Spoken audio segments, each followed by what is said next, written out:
On today's show, we recap the Leafs' second preseason loss in as many nights with our takeaways from the game, including our thoughts on some of the newcomers who are starting to make their mark with the Maple Leafs. All that more coming up on today's edition of the Locked On Leafs podcast, part of the Locked On Podcast Network. It's your team every day.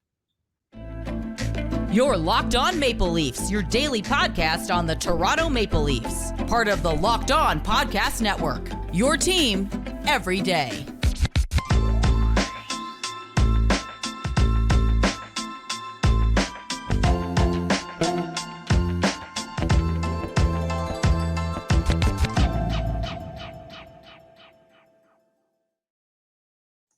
Hello and welcome into the Locked On Leafs podcast, a daily Maple Leaf-centered podcast hosted by myself, Mike DiStefano, and my co-host, Dave Morassutti. Maple Leafs falling in their second preseason game to the Ottawa Senators in overtime, 4-3. Jacob Chychrun won the game in OT. Dave, you were in the building watching this one. What was the atmosphere like down at SBA?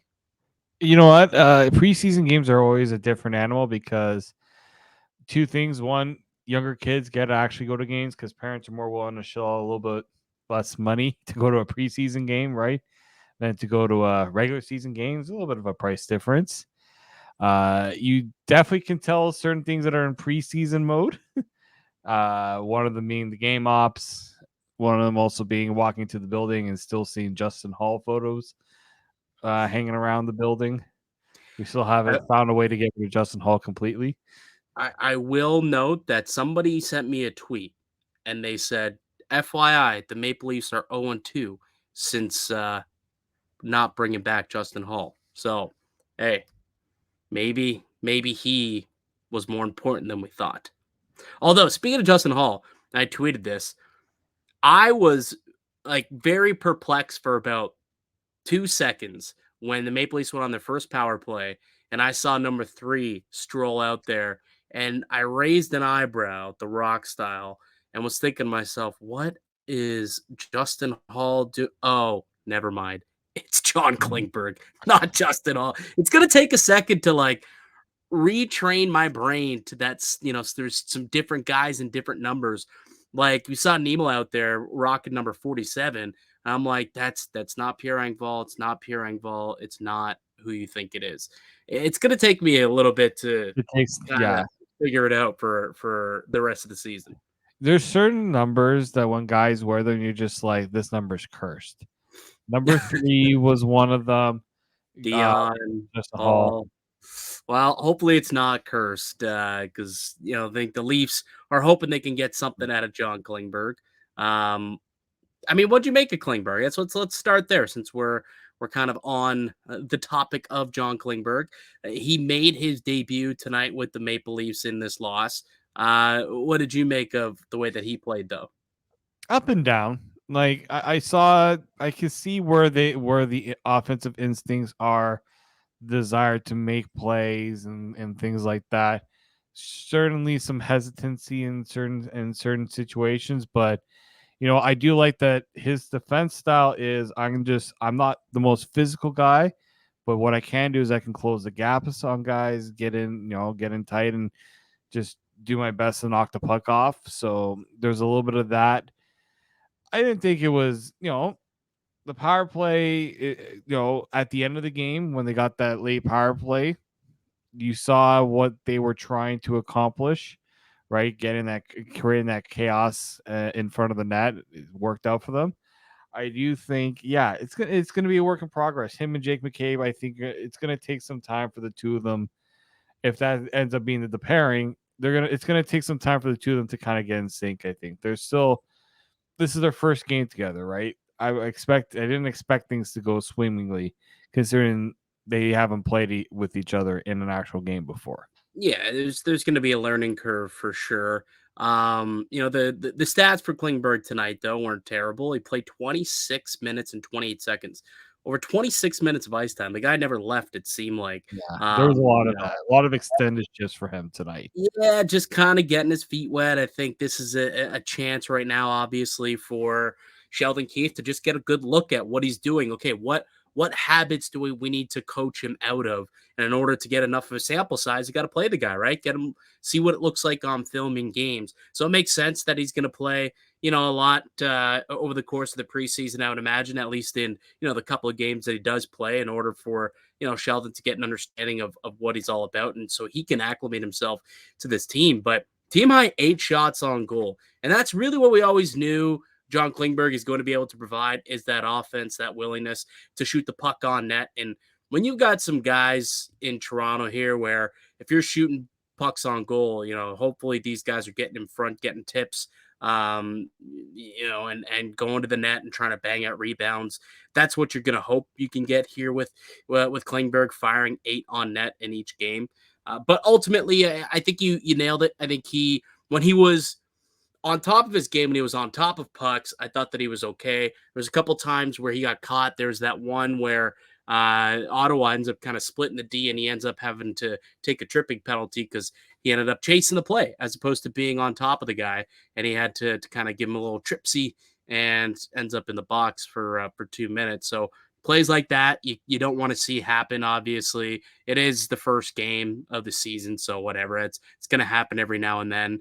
But for him, defensively at least, yeah, he's got to make sure he just stays on top of pucks. He's got a long stick, and that's where he's going to be, most impactful, I guess you could say. There was a couple of pinches where I thought to myself, that looks like number 3 out there. That's for sure.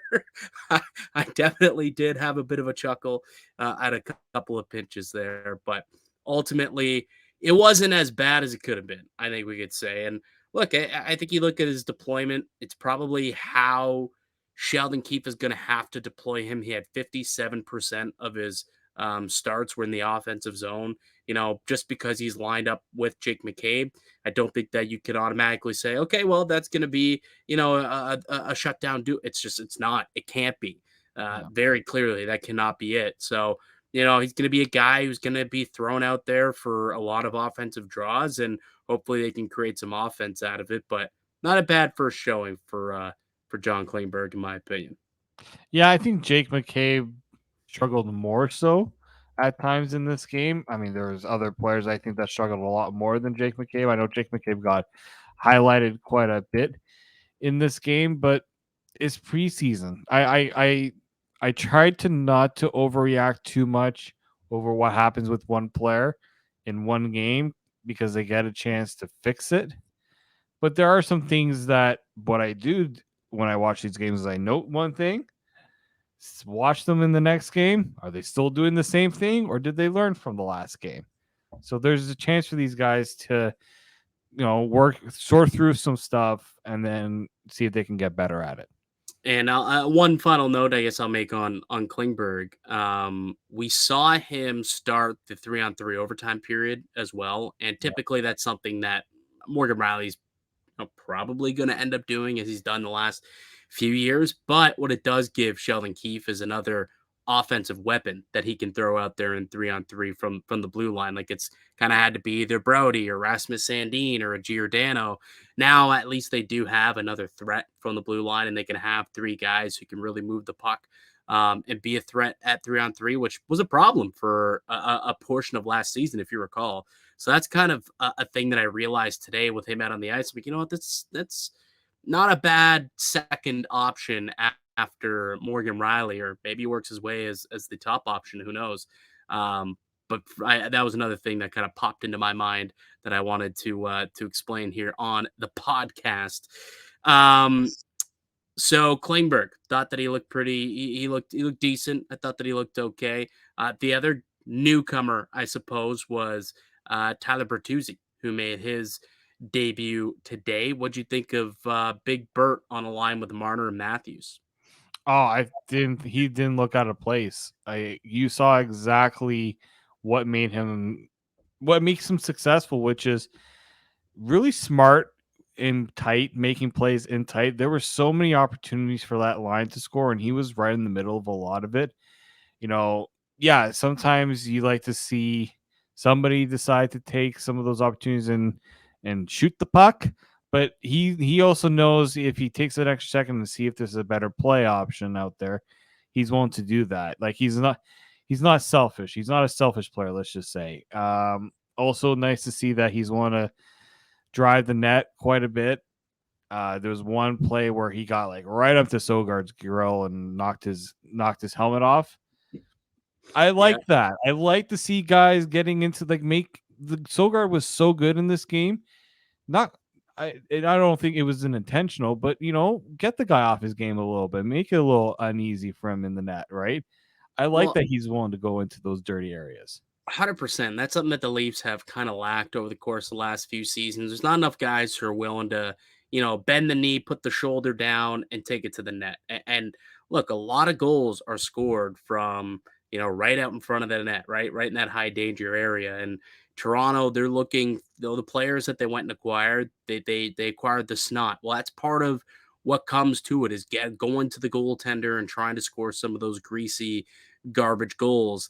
Yeah, he didn't score tonight, but he had a couple of looks, and I thought that he was, he set up Matthews and Marner pretty well. Also, they had a couple of opportunities based off of Bertuzzi because if he wasn't taking the puck to the net, something I had picked up on quite early with Bertuzzi's game is he understands that the puck needs to get to the net at the very least, whether he's throwing it on net himself or he's throwing it out in front for someone to hopefully get a pass or a deflection of some kind.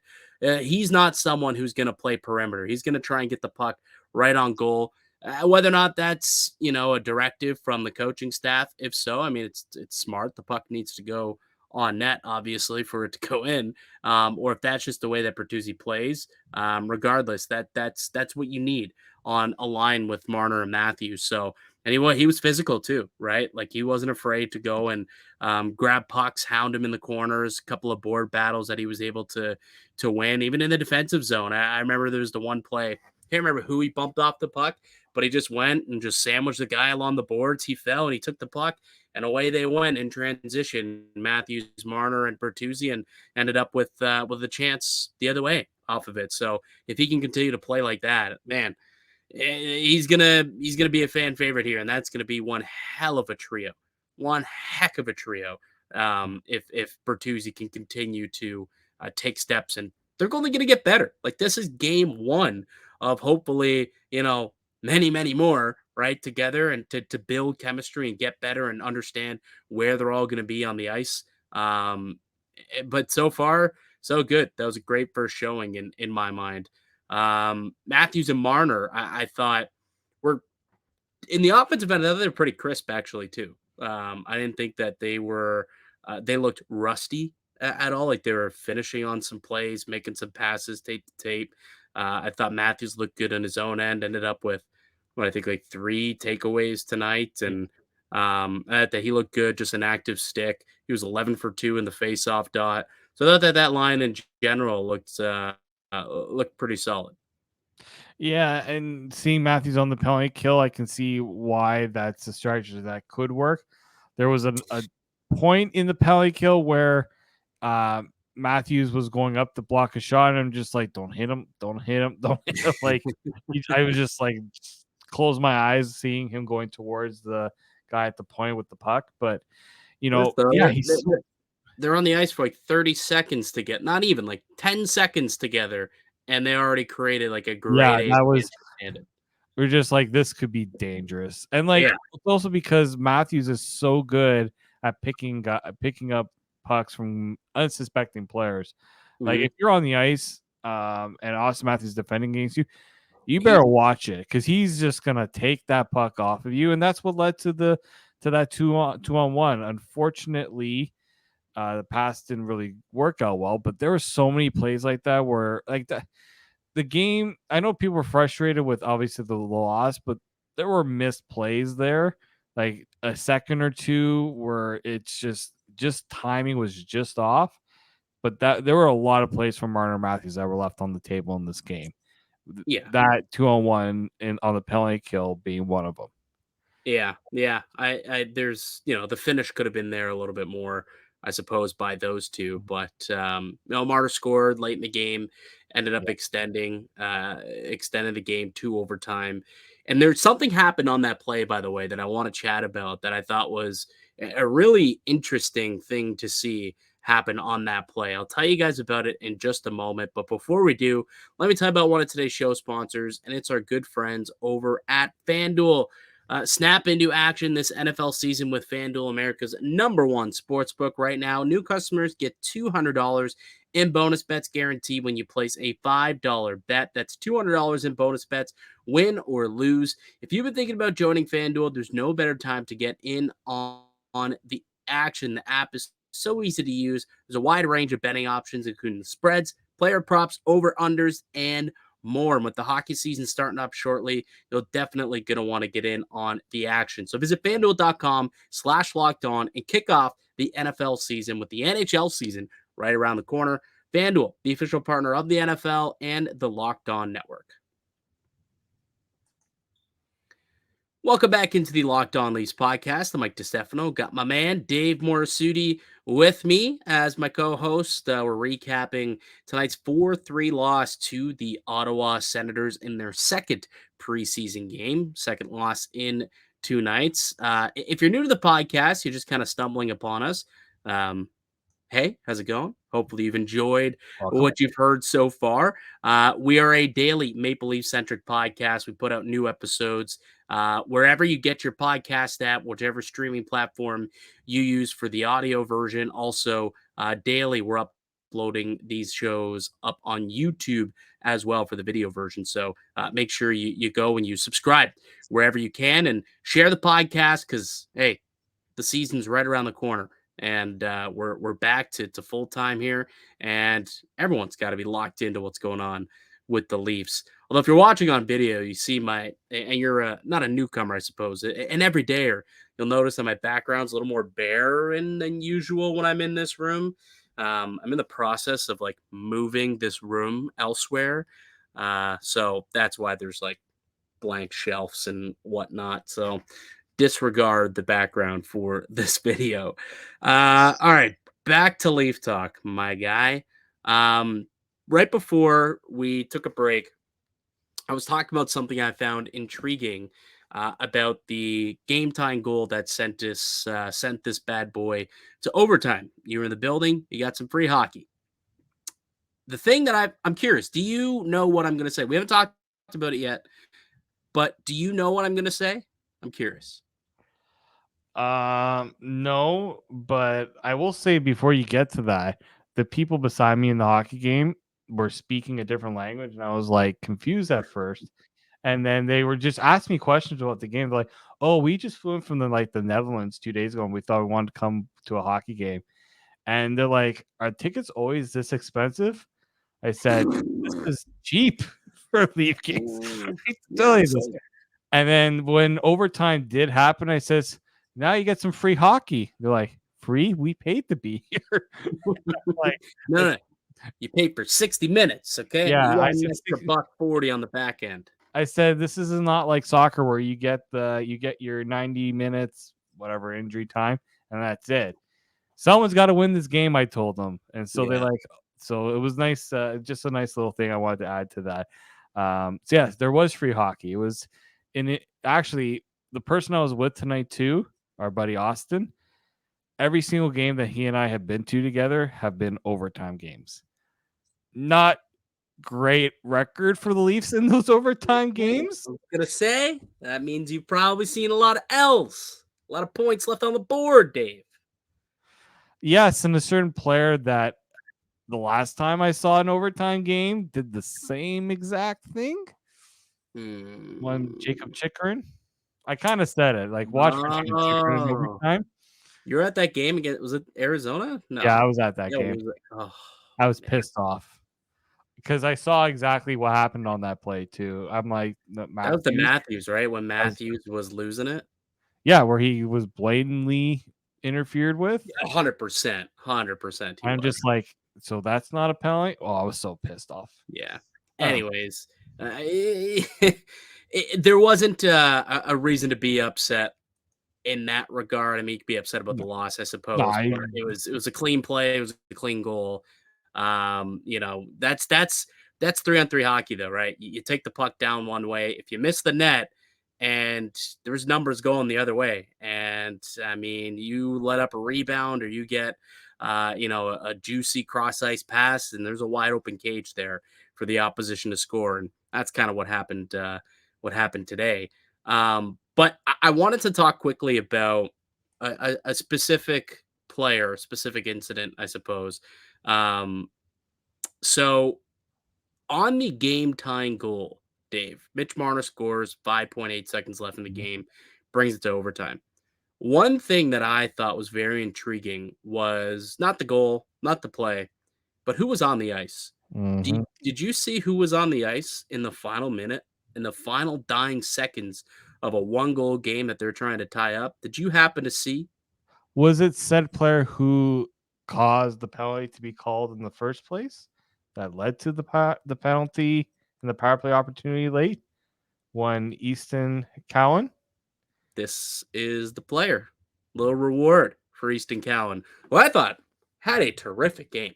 A terrific game. So Like, that was a usually we reward. do a good, bad, and the ugly after a loss. Right. He would be in the good column for me in this after this game. 100%. I mean, first of all, scored a goal. Yep. First goal, as an NHLer, it's not technically going to register Goal as at an the, NHL goal, in but a Leafs game, technically. right.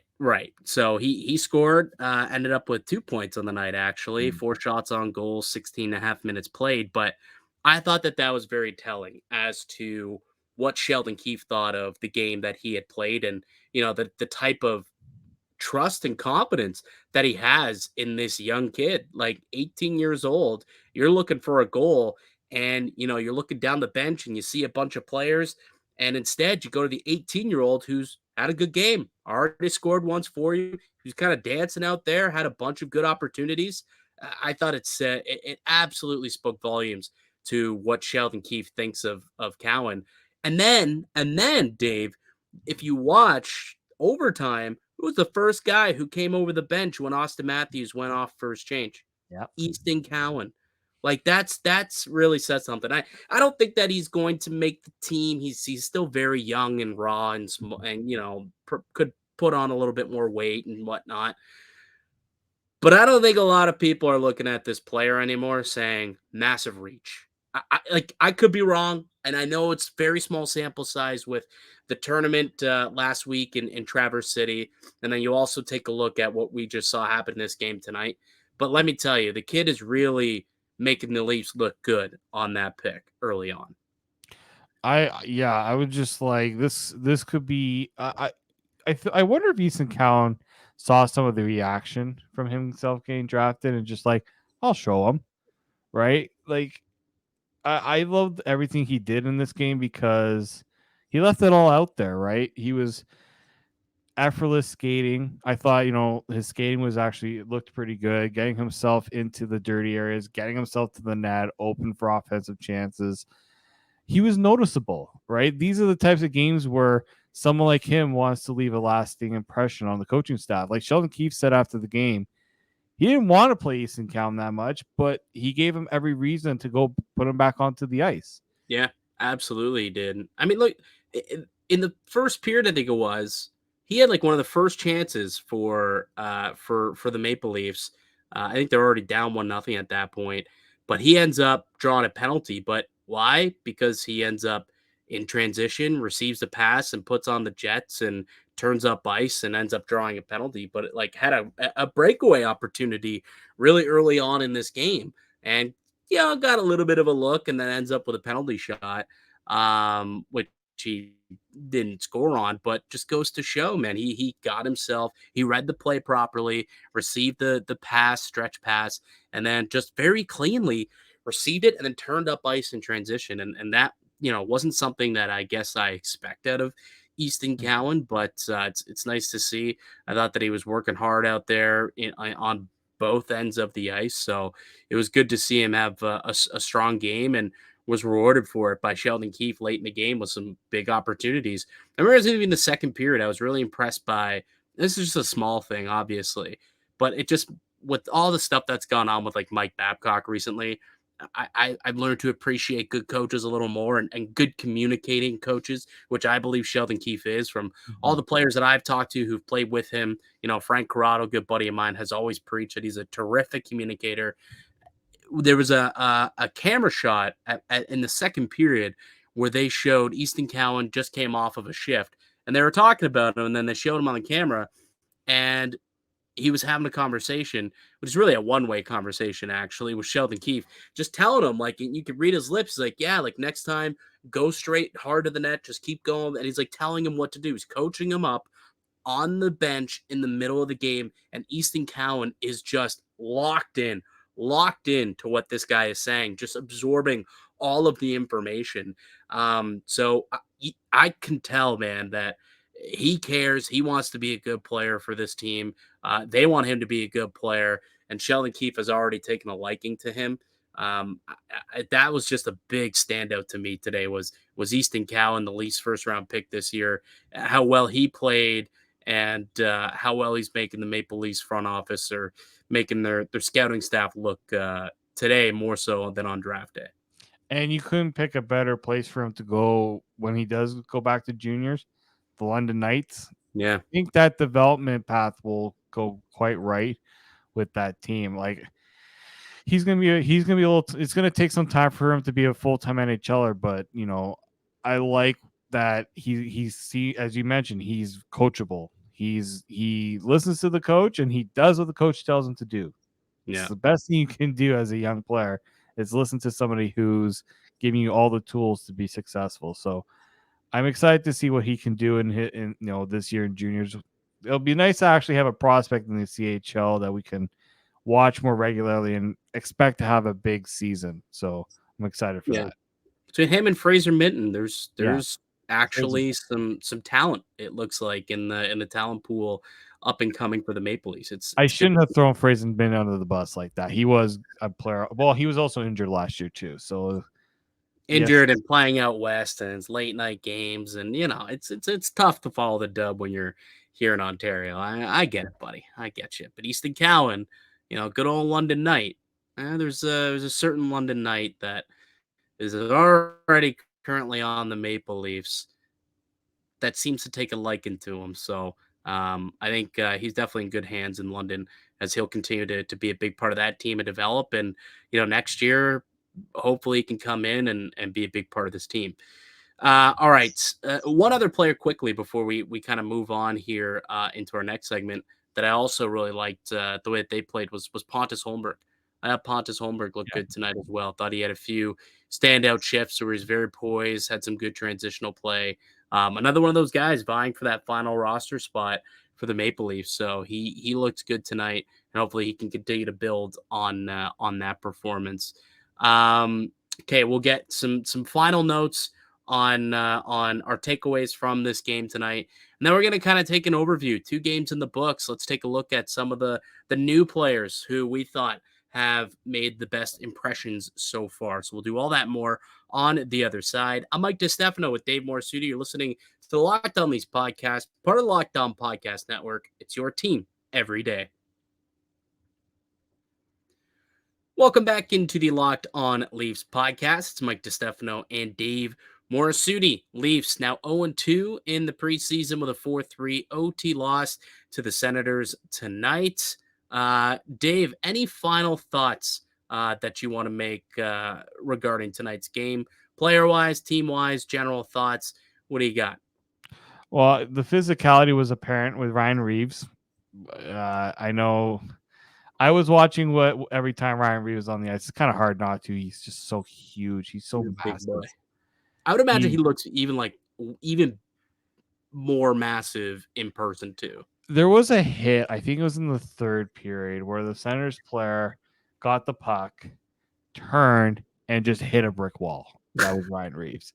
Like, absolutely got flattened. Like, that's what I think you're gonna expect a lot of. I did like that, he's aggressive on the forecheck. He's trying his best to create turnover, especially in the offensive zone. The skating is not there. Like, he doesn't have the engine to really go. Another play that I'm a little concerned about just I hope it's just because it's the first game of the preseason. He's just getting himself going. Mark Giordano had some rough moments in this game. Yeah.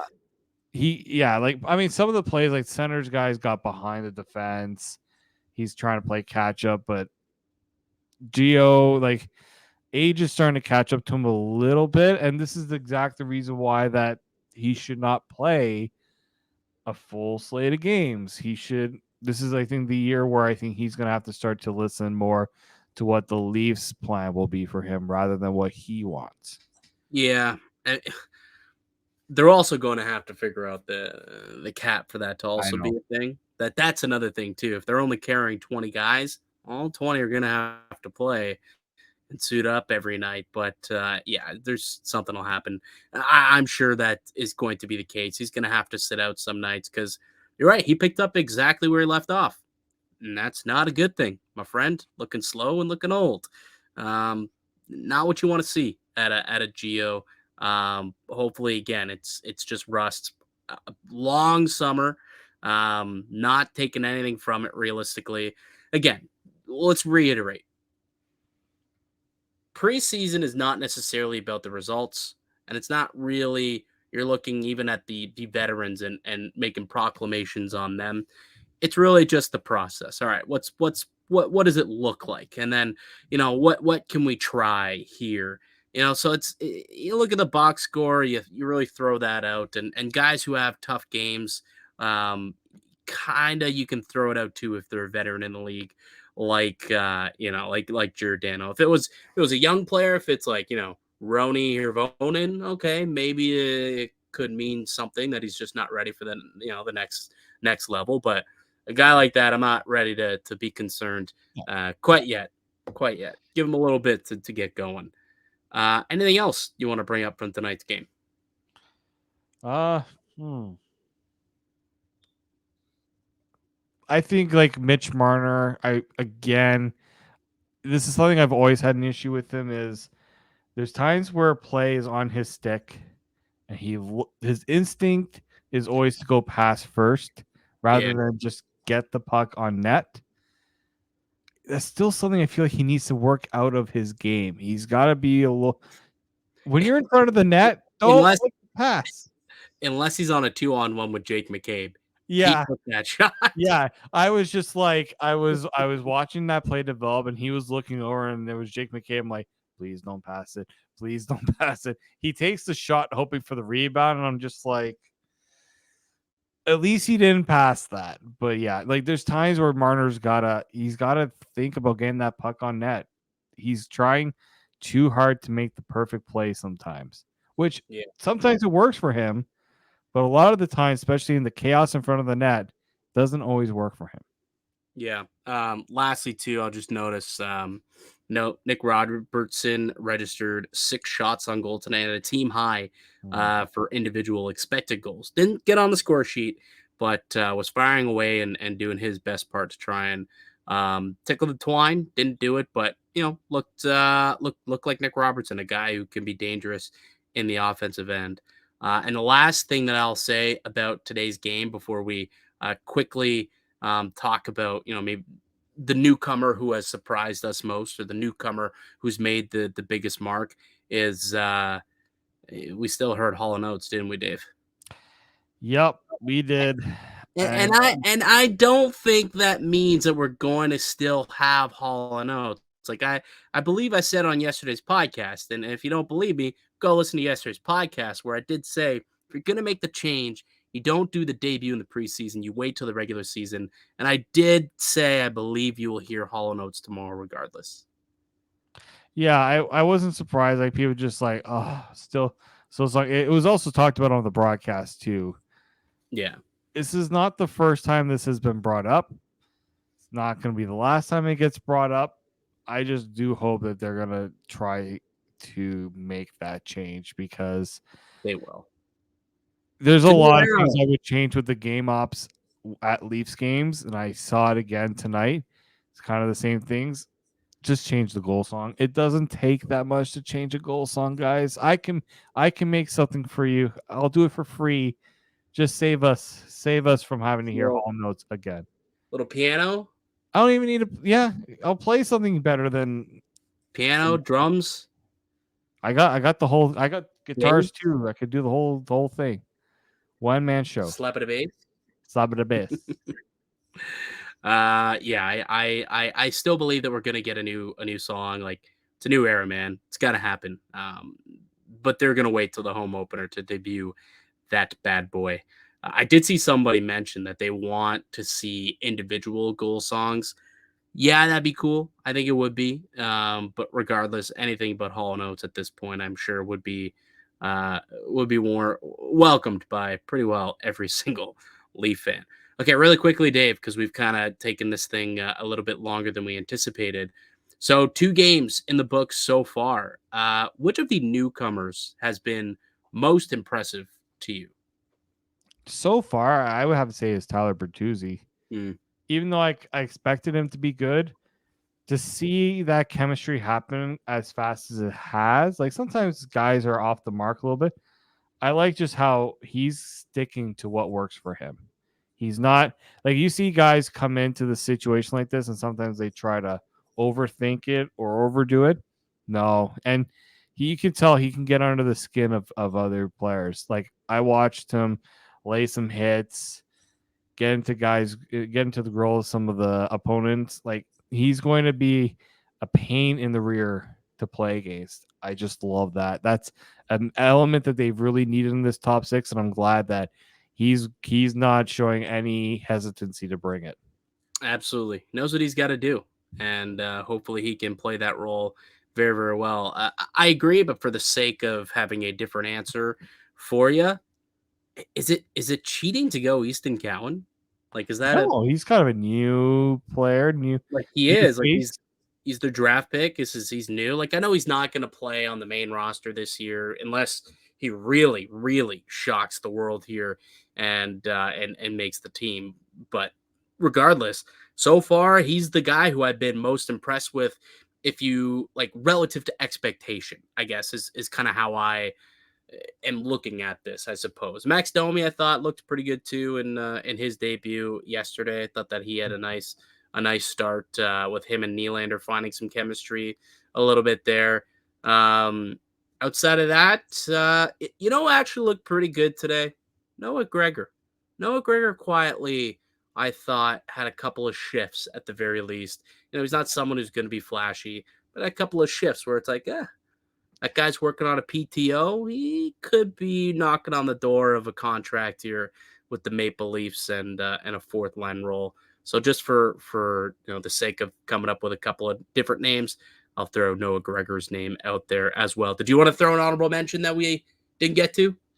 An honorable mention. Oh, No, you you know, don't. I will say this: he's not a newcomer per se, but Joseph Landisi had a really good game tonight. He had obviously a goal, but he was kind of like with Easton Cowan. Like those guys are just all over the place in the ice. And another one that I feel like no one's giving him any chance to make the roster, but that's not stopping him from playing his butt off. Every shift. Yeah, he's been with the Marlies. Italian.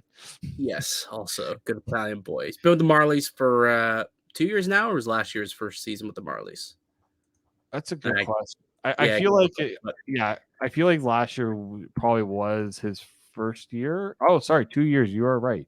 So he's been there for a couple of years. He's been one of their highest offensive producers over the last couple of seasons, and I'd imagine he'll do the same. But it's nice when he does get his chance here in training camp that he says, "Hey, don't forget about me, NHL.